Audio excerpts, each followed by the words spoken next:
Hi friends, welcome to நிலை 360 Taylor. இந்த வீடியோவில் நம்ம என்ன பார்க்க போகிறோம் அப்படின்னா, நேற்றுக்கு ஒரே நாளில் வந்து எனக்கு ஒரு 10 ப்ளவுஸ் கொடுக்குற மாதிரி இருந்துச்சு. 10மே லைனிங் ப்ளவுஸ் தான். நான் கொடுத்துட்டேன். நான் எவ்வளோ வந்து சம்பாதிச்சேன் அப்படிங்கிறது இந்த வீடியோவில் இருக்க போது. நிறைய பேருக்கு வந்து என்ன டவுட்னா, அக்கா நான் வந்து நிறைய ப்ளவுஸாக வர ஆரம்பிச்சிட்டு நான் தைக்க ஆரம்பிச்சிட்டேன்.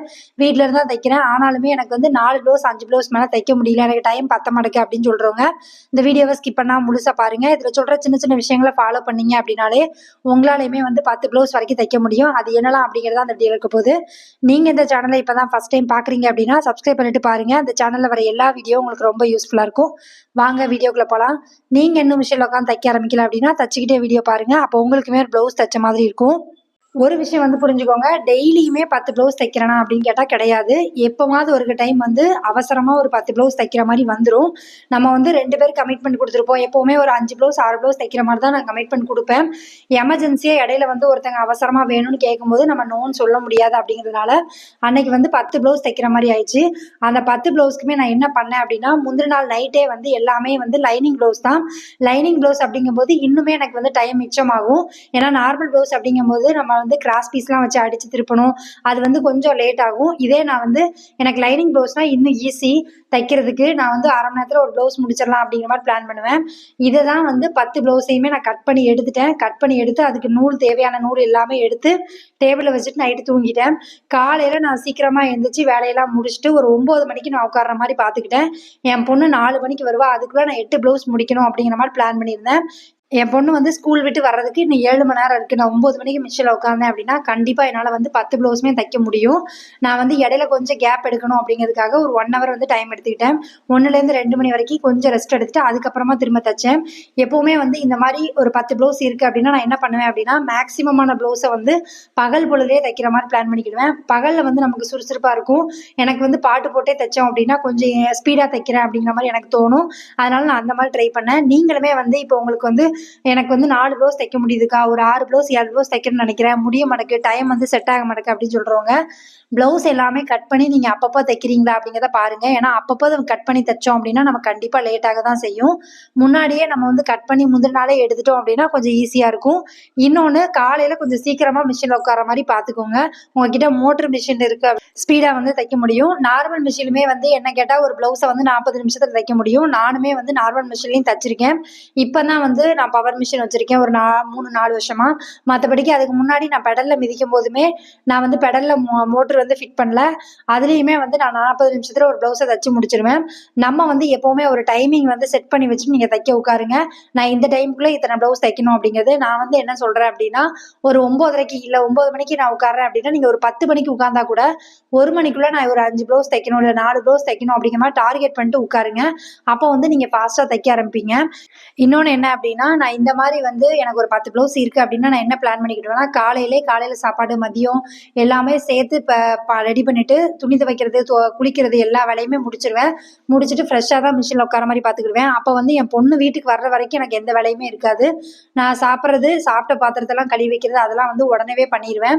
சிங்கில் வந்து எனக்கு நிறைய பாத்திரம் போடுறது பிடிக்காது. அதனால நான் அந்த வேலையை வந்து கடகடன்னு முடிச்சிருவேன். அதுக்கப்புறமா வந்து நிறைய பேர் என்கிட்ட கேட்குறது என்ன அப்படின்னா, என் பொண்ணு இப்போ வந்ததுக்கப்புறம் என்னால் வந்து ஒரு 1 ஹவர் 1.5 மணி நேரம் வந்து அவள் கூட தான் இருக்கிற மாதிரி இருக்கும். அதனால் அந்த டைமிங்கில் என்னால் தைக்க முடியாது. அப்போ என்ன பண்ணுவேன் அப்படின்னா, அவளை டியூஷனுக்கு அனுப்பி விட்டுட்டு அதுக்கப்புறமா உட்காருவேன்.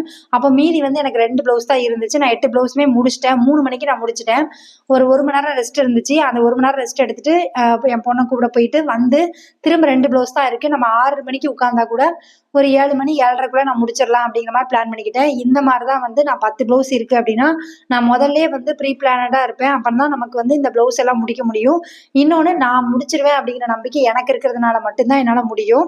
இந்த மாதிரி நிறைய வேலை இருக்கும்போது நான் இன்னொன்று என்ன பண்ணுவேன் அப்படின்னா, என் ஃபோனை என் பக்கத்தில் வைக்க மாட்டேன். இன்னொன்று, யாராவது ஃபோன் பண்ணால் கூட எனக்கு ஒரு நான் பிறகு வேலையெல்லாம் முடிச்சுட்டு கால் பண்ணுறேன் அப்படிங்கிற மாதிரி சொல்லிடுவேன். சில பேர் வந்து அதை தப்பாக கூட எடுத்துக்கிருக்காங்க. ஆனாலும் எனக்கு வேலை இருக்குது அப்படிங்கும்போது நான் அந்த வேலையை எடுத்துட்டு நான் ஒருத்தவங்கள்ட்ட பேச முடியாது அப்படிங்கிறதுனால, எனக்கு கஸ்டமர் வந்து கேட்கும்போது நான் கொடுக்கல அப்படின்னா கண்டிப்பாக திட்டுவாங்க. அதனால நான் எப்போவுமே வந்து என் வேலையெல்லாம் முடிச்சுட்டு கூப்பிட்றேம்மா அப்படிங்கிற மாதிரி எங்கள் அம்மாவாக இருந்தாலும் நான் கால் பண்ணி சொல்லிடுவேன். அதனால ஃபோனை வந்து அவாய்ட் பண்ணிட்டேன் அப்படின்னாலே எனக்கு பாதி வேலை வந்து முடிஞ்சிடும். நிறைய பேர் வந்து ஃபோனை கையில் எடுக்கிறதுனால தான் உங்கள் டைம் எப்படி போகுது அப்படிங்கிறது தெரியல. ஏன்னா நம்ம ஒரு 10 நிமிஷம் பார்ப்போம், இவ்வளோ தச்சிருக்கோம்ல, ஒரு 10 நிமிஷம் பார்ப்போம் அப்படின்னு மொபைல் எடுப்போம். அடுத்தடுத்து வீடியோ வந்துட்டே இருக்கும், நம்ம பார்த்துட்டே இருப்போம். நம்ம டைம் போகிறது நமக்கு தெரியாது. நம்ம வேலை வந்து எப்போவுமே ஃபோன் பார்க்கறதுனால கெட்டு போகக்கூடாது. நீங்கள் உங்கள் வேலையை முடிச்சுட்டு கூட உட்காந்து ஃபோன் பார்க்கலாம், ஒன்றும் தப்பு இல்லை. நேத்து வந்து அப்ப நான் ஒரு 10 ப்ளவுஸ் தைக்கணும்னு ரெடி ஆயிட்டேன் அப்படின்னா, மறுநாள் நான் எத்தனை ப்ளவுஸ் தைக்கிறதுக்கு ரெடி ஆவேன் அப்படின்னா, ஒரு 4 ப்ளவுஸ் இல்ல ஒரு 5 ப்ளவுஸ் அவ்வளோதான் வந்து தைக்கிற மாதிரி ரெடி பண்ணுவேன். ஏன்னா நம்ம வந்து ஒரே டைமிங்ல ஒரே நாள்ல வந்து 10 ப்ளவுஸ் தைக்கும்போது கொஞ்சம் வந்து உடம்பு அசதி இருக்க தான் செய்யும்.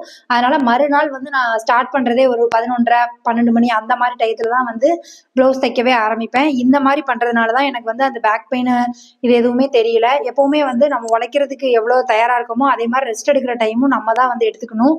நான் மறுநாள் இந்த மாதிரி பிளான் பண்ணிக்கிடுவேன். அடுத்த நாள் வந்து நமக்கு வேலை இருக்கு அப்படின்னா அதை சேர்த்து மறுநாள் பண்ணிக்கிடுவேன். இந்த மாதிரி நீங்க பிராக்டிஸ் பண்ணி பாருங்க. கண்டிப்பா உங்களால வந்து 10 ப்ளவுஸ் வரைக்கும் தைக்க முடியும். டெய்லியும் 10 ப்ளவுஸ் உங்களால தைக்க முடியுமா அப்படின்னு கேட்டா கண்டிப்பா கிடையாது. ஒரு 8 ப்ளவுஸ் தைக்கலாம். மேக்ஸிமம் வந்து நான் ஒரு வாரமா ஒரு 8 ப்ளவுஸ் 9 ப்ளவுஸ்லாம் வந்து தீபாவளி டைம் பொங்கல் டைம்லாம் டெய்லி தைச்சிருக்கேன். அப்போ வந்து கொஞ்சம் வந்து டயர்ட் ஆகும், உடம்புமே வந்து கொஞ்சம் அசதியா இருக்கிற மாதிரி இருக்கும், எப்படா படுக்கிறோம் அப்படிங்கிற மாதிரி இருக்கும், அந்த மாதிரி இருக்கும். மற்றபடிக்கு ரெகுலரா நமக்கு வந்து அந்த மாதிரி ப்ளவுஸ் வந்து வராது. நம்ம கிடைக்கிற ப்ளவுஸை பயன்படுத்திக்கணும் அப்படிங்கிறதுக்காக தான் இந்த 10 ப்ளவுஸ் தைக்கிறதுலாம். நான் எப்போவுமே வந்து டெய்லிக்கு ஒரு 4 ப்ளவுஸ் இருக்கிற மாதிரி தான் நான் பிளான் பண்ணி என்னோட ஆர்டர் வந்து வாங்குவேன். அந்த 4 ப்ளவுஸ் போக வர்றது எல்லாமே என்னன்னா எமர்ஜென்சியாக வர்றது. இப்போ நான் முந்தின நாள் கொடுத்துட்டு மறுநாள் கேட்பாங்க, இந்த மாதிரி ப்ளவுஸ் வரும்போது நமக்கு வந்து வேற வழி இல்லை, நம்ம வந்து தச்சு தான் ஆகணும். இன்னொன்று இப்போ வந்து பங்குனி உத்திரத்துக்குமே எனக்கு ப்ளவுஸ் வர ஆரம்பிச்சிட்டு அதையுமே நாளைக்கு வந்து நான் எக்ஸ்பிளைனாக எத்தனை ப்ளவுஸ் வந்திருக்கு அப்படிங்கிறதையுமே உங்களுக்கு சொல்கிறேன். ரம்ஜானுக்குமே ப்ளவுஸ் வர ஆரம்பிச்சிட்டு நான் தச்சிட்டு தான் இருக்கேன். அதனால தான் என்னால் வந்து ரெகுலராக வீடியோ போட முடியல. ஏன்னா வீடியோ எடுத்தேன் அப்படின்னா கொஞ்சம் வந்து லேட் ஆகுது தைக்கிறதுக்கு. அதனால தான் நான் வந்து நேத்துமே வீடியோ எடுக்க முடியல. அதே மாதிரி இன்னொன்று என்ன அப்படின்னா, எனக்கு வந்து கொடுக்குற கஸ்டமர் எல்லாருமே வந்து மேக்ஸிமம் வந்து அமௌண்ட்டை கொடுத்துட்டு தான் ப்ளவுஸ் கொடுக்குறவங்களா இருக்கிறாங்க. இன்னொன்று இல்லைன்னா நான் ப்ளவுஸ் கொடுக்கும்போது அமௌண்ட் பே பண்ணிடுவாங்க. அப்படிங்கும்போது எனக்கு என்ன தோணும் அப்படின்னா, இன்னைக்கு நான் இவ்வளோ ரூபாய் சம்பாதிக்கணும் அப்படிங்கிறது தான் தோணும். ஏன்னா நிறைய வந்து என்கிட்டயுமே கடன் வாங்குறவங்கலாம் இருக்காங்க. ஆனால் அவங்க கரெக்ட் டைமில் கொடுப்பாங்க. அந்த கஸ்டமர் மட்டும் தான் நான் வச்சிருக்கேன். ரொம்ப வந்து அவங்க பின்னாடியே சுத்த விட்டுட்டு காசு வாங்குறதுக்காக அந்த மாதிரி இருக்கிறவங்கள நான் அவாய்ட் பண்ணிடுவேன். அவங்க எவ்வளோ ரூபாய் கொடுத்தாலும் நான் அவங்களுக்கு தச்சு கொடுக்க மாட்டேன். ஏன் அப்படின்னா நம்ம அதனால டைம் வந்து வேஸ்ட் ஆகும். நம்ம இன்னைக்கு தச்சு கொடுக்குறோம், எனக்கு காசு கிடைக்கல அப்படின்னா எனக்கு என்ன தோணும், என்ன நம்ம தச்சாலும் காசு கிடைக்க போறது இல்லை, நாளைக்கு பார்த்துக்கலாம் அப்படிங்கிற மாதிரி தோணும். அதனாலேயே வந்து அந்த மாதிரி கஸ்டமர் வந்து அவாய்ட் பண்ணிட்டேன். நீங்களுமே வந்து கஸ்டமர் கரெக்டாக அமௌண்ட் கொடுக்குறாங்களா அந்த மாதிரி கஸ்டமருக்கு நீங்கள் தச்சு பழகுங்க. அப்பதான் உங்களுக்கு வந்து நிறைய தைக்கணுங்கிற எண்ணமும் வரும். அதே மாதிரி என் வீட்டில் இருக்கிறவங்களுமே வந்து எனக்கு கொஞ்சம் சப்போர்ட் பண்ணுவாங்க, நான் இல்லைன்னு சொல்ல மாட்டேன். ஏன்னா என் ஹஸ்பண்டும் சரி என் பொண்ணும் சரி எனக்கு வேலை அதிகமாக இருக்குது, நான் பாப்பாட்ட சொல்லிட்டாலும் சரி என் ஹஸ்பண்டை சொன்னாலும் சரி, நைட்டு தான் வெளியே வாங்கணுமா இல்லை நீங்களே பண்ணிடுவீங்களா இல்லை நான் பண்ணி தரட்டுமா அப்படிங்கிற மாதிரி கேட்டுருவாங்க. அப்படிங்கும்போது நமக்கு ஒன்றும் பெருசாக தெரியாது. நம்ம உழைக்கும் போது நமக்கு சப்போர்ட் பண்ண ஒரு ஆள் இருக்குது அப்படின்னா இன்னுமே நிறைய உழைக்கணும், நிறைய வந்து சம்பாதிக்கணும், நம்ம வீட்டுக்கு சப்போர்ட் பண்ணணும் அப்படிங்கிற எண்ணம் வந்து உங்களுக்குமே வந்துடும். அதனால வீட்டில் இருக்கிறவங்க கிட்டேயுமே வந்து உங்கள் வேலை இவ்வளோ இருக்குது அப்படிங்கிறத சொல்லுங்க. ஏன்னா நிறைய பேர் வந்து என்னன்னா நம்ம தைக்கிறதுனால இவ்வளோ நேரம் ஆகும், இவ்வளோ டைம் எடுக்கும், இவ்வளோ ரூபாய் சம்பாதிக்கிறதுக்கு நான் இவ்வளோ கஷ்டப்படுறேன் அப்படிங்கிற விஷயத்தையே வந்து யாரும் சொல்றது கிடையாது. நம்ம ஹஸ்பண்டை வந்து டிஸ்கஸ் பண்ணுங்க. நீங்க நான் இத்தனை ப்ளவுஸ் தச்சேன், இவ்வளோ அமௌண்ட் வந்துச்சு அப்படிங்கிறதையுமே சொல்லுங்க. அப்பதான் அவங்களுக்கும் நம்ம மேல வந்து ஒரு மரியாதை வரும். நேற்றுக்கு மட்டுமே நான் எவ்வளோ சம்பாதிச்சேன் அப்படின்னா 2450 ரூபா கிட்ட சம்பாதிச்சிருந்தேன். இது ப்ளவுஸ் வந்து 10 ப்ளவுஸ் தச்சிருந்தேன். நான் வந்து நியூ இயருக்கு அப்புறம் எவ்வளோ அமௌண்ட் வாங்குறேன் ஒரு ப்ளவுஸ்க்கு அப்படின்னா, லைனிங் ப்ளவுஸ்க்கு 220 ரூபா வாங்குறேன். இது போக லைனிங்கோட அமௌண்ட்லாம் வந்து நான் தனியாக எடுத்து வச்சிருவேன். ஏன்னா நம்ம திரும்ப வந்து ரீஸ்டாக் பண்ணணும், அதுக்காக நான் அந்த அமௌண்ட்டை தனியாக எடுத்துருவேன்.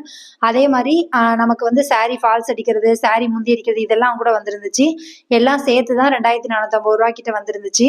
நான் அதையுமே எழுதி வச்சுக்கிட்டேன். ஏன்னா நமக்கு கிடைக்கும் போது பயன்படுத்திக்கணும். இதுக்கு தான் நான் எப்பவுமே சொல்லுவேன், நமக்கு கிடைக்கும் போது வாய்ப்பை பயன்படுத்திக்கிட்டு நம்ம சம்பாதிச்சாதான் உண்டு தொழில. ஒரு 10 நாள் வேலை இருக்கு, ஒரு 5 நாள் வேலை இல்லை அப்படின்னா எனக்கு இதுல உள்ள வருமானம் வந்து அந்த 5 நாள் ஓட்டுறதுக்கு எனக்கு வந்து ஈஸியா இருக்கும் அப்படிங்கிற மாதிரி யோசிப்பேன். அதனாலதான் நான் எந்த ப்ளவுஸுமே நோ சொல்ல மாட்டேன். இப்போ வரைக்கும் என் கஸ்டமர் வந்து எப்போ கொடுத்தாலும் நான் தச்சு கொடுக்குறேன் அப்படிங்கிற மாதிரி தான் சொல்லுவேன். ரொம்ப ரேர் நான் வந்து நோன்னு சொல்லி, அப்படி ஒருவேளை நோன்னு சொல்லியிருக்கேன் அப்படின்னா கூட அந்த கஸ்டமர் ஒழுங்கா அமௌண்ட் கொடுக்காதவங்களா இருப்பாங்க, இல்லை வந்து நான் எப்படி தச்சு கொடுத்தாலுமே ஏதாவது குறை சொல்லணும்னு சொல்றவங்களா இருப்பாங்க. அந்த மாதிரி கஸ்டமர் நான் அவாய்ட் பண்ணிடுவேன். ஏன்னா நம்மளை சுற்றி வந்து பாசிட்டிவா இருக்கிறவங்க அவங்களுக்கு நம்ம தச்சு கொடுத்தோம் அப்படின்னா இன்னும் நிறைய தைக்கணும்னு தோணும். நிறைய பேர் வந்து வேணும்னே வந்து ஏதாவது ஒரு குறை சொல்லணுங்கிறதுக்காக சொல்லுவாங்க. ஏன்னா நீங்க வந்து ஒரு 10 பேருக்கு தைப்பீங்க. அவங்க குறை சொல்லணும்னு அவசியம் கிடையாது. அந்த 10 பேர்ல 8 பேருக்கு வந்து உங்க தையல் பிடிச்சிருக்கும். அவங்களுக்கு நீங்க நெறைய தச்சு குடுக்க ட்ரை பண்ணுங்க. அந்த 2 பேர் நம்ம சொல்றதுனால என்ன ஆகும் அப்டின்னா, அந்த அக்கா அப்டி சொல்ட்டாங்களே அப்டிங்கிற மாரி யோசிச்சு நம்ம வந்து தைக்கிறத வந்து கொஞ்சம் கம்மி பண்ணுவோம். நம்ம ஒரு வேள நல்லா தைக்கலையோ அப்டிங்கிற மாரி எண்ணம் வரும். அதனால தான் நான் அவாய்ட் பண்ண சொல்லுவேன். மேக்ஸிமம் வந்து ட்ரை பண்ணுவேன். அவங்களுக்கு கரெக்ட்டா தச்சு குடுக்கணும் அப்டிங்கிறதுக்காக ட்ரை பண்ணுவேன். முடியலங்கிற பட்சத்துல அவங்க துணியும் வேஸ்ட் ஆகக்கூடாது, என் டைமும் வேஸ்ட் ஆகக்கூடாது அப்டிங்கிற மாரி யோசிச்சு, நானே வந்து நீங்க வேற யார்ட்டயாவது தச்சுப்பாங்கக்கா அப்டிங்கிற மாரி சொல்லிருவேன். இந்த மாரி தான் நான் எப்பவுமே வந்து பிளான் பண்ணிக்கிடுவேன். இன்னொன்னு என்ன அப்டின்னா, நெறைய பேர் வந்து உங்க வீட்ல ப்ராப்ளம் வராதாக்கா? வீட்ல ஏதாவது ப்ராப்ளம் வந்துச்சுன்னா, உங்களால தைக்க தோணுமா? உங்களால நீங்க எப்படி வந்து அத எடுத்துக்கிறீங்க? அப்படிங்கிற மாரி நெறைய பேர் கேட்குறீங்க. என் வீட்ல ப்ராப்ளமா இருந்தாலும், என் தொழில்ல எந்த இடத்துலயும் நான் காமிச்சுக்க மாட்டேன். சண்டை வந்திருக்கும், இல்ல ஏதாவது சத்தம் போட்டிருப்போம். எல்லார் வீட்லயும் உள்ளது தான். எல்லார் வீட்லயும் சண்டை இல்லாத வீடே கிடையாது. என்ன பிரச்சனை நடந்தாலும் நான் தொழில்னு வரும்போது, நான் இந்த ப்ளவுஸ இவங்களுக்கு நான் இத்தன மணிக்கு குடுக்கணும்னு சொல்லியிருக்கேன் அப்படின்னா, அதுல நான் எந்த இடத்துலயுமே வந்து விட்டு குடுக்க மாட்டேன். என் தொழில பார்க்க ஆரம்பிச்சுருவேன். ஏன் அப்படின்னா, நம்ம அத உட்கார்ந்து ஃபீல் பண்ணி, அத வந்து நம்ம இப்படி பண்ணவே இல்லையே, இப்படி பண்ணிட்டாங்களே, இப்படி என்னைய சொல்லிட்டாங்களே அப்படின்னு யோசிச்சுட்டே இருந்தோம்னா, நம்ம டைம் தான் வேஸ்ட் ஆகும். அதனால ஒரு பிரயோஜனமும் கிடையாது. தப்பு பண்ணியிருக்கேன் அப்படின்னா, நான் சாரி கேட்டுட்டு போயிருவேன். அவ்வளவுதானே தவிர, முதல்லாம் வந்து உட்கார்ந்து அழுத டைம்லாம் உண்டு. நம்ம வீட்ல ஏதாவது ப்ராப்ளம்னாலே உட்கார்ந்து அழுவேன். கொஞ்ச நாள் கழிச்சு தான் தோணுச்சு, இது அழுறதுனால எந்த விஷயமும் வந்து மாறப்போறதில்ல. எது நடந்தத வந்து நம்ம மாத்திர முடியாது. அதனால நம்ம வேலைய பார்த்துட்டே இருப்போம். நம்ம மனசாட்சிக்கு உண்மையா இருந்தா போதும் அப்படிங்கிற மாரி யோசிச்சு, நான் வந்து நெறைய விஷயம் வந்து அவாய்ட் பண்ண ஆரம்பிச்சுட்டேன்.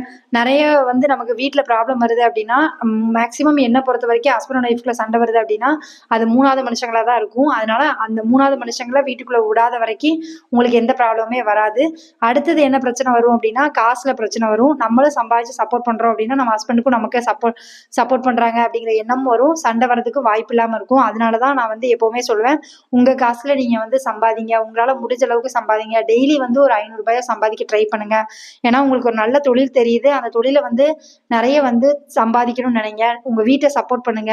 உங்க வீட்ட அடுத்த இடத்துக்கு கொண்டு போறதுக்கு உங்களால முடிஞ்ச ஹெல்ப்ப உங்க ஹஸ்பண்டுக்கும் பண்ணுங்க. நம்மள குறை சொல்ற யாருமே வந்து நம்ம கூட வந்து நிக்க போறதில்ல. நமக்கு ஒரு அமௌண்ட் தேவை அப்டின்னா அவங்க குடுக்க போறதும் இல்ல. அதனால அவங்க பேசுற எதையுமே காதுல வாங்கிக்காம உங்க வேலைய பாருங்க. டெய்லி வந்து நீங்க எவ்வளோ உழைச்சீங்க அப்டிங்கிறத பார்க்க ஆரம்பிச்சீங்கனாலே, உங்க உங்க லைஃப்பும் மேல வரும். உங்க ஃபேமிலியும் ஒரு ஸ்டெப் மேல வரும். நீங்க நல்லா யோசிச்சீங்கன்னா தெரியும். தேவையில்லாத விஷயத்துக்கு நம்ம மைண்ட செலவு பண்றதுக்கு, நம்ம தொழில பார்த்தோம் அப்டின்னா, நம்மளால சம்பாத்தியம் பண்ணவும் முடியும். Thank you friends. இவ்வளோ நேரம் வீடியோ பார்த்ததுக்கு ரொம்ப நன்றி. இந்த வீடியோ வந்து உங்களுக்கு பிடிச்சிருக்கும்னு நினைக்கிறேன். பிடிச்சிருக்கு அப்டின்னா லைக் பண்ணுங்க, கமெண்ட் பண்ணுங்க, ஷேர் பண்ணுங்க. இந்த மாரி வீடியோ வேணும் அப்டின்னாலும் கீழ கமெண்ட் பண்ணுங்க. Thank you friends. இவ்வளோ நேரம் வீடியோ பார்த்ததுக்கு ரொம்ப நன்றி. Thank you.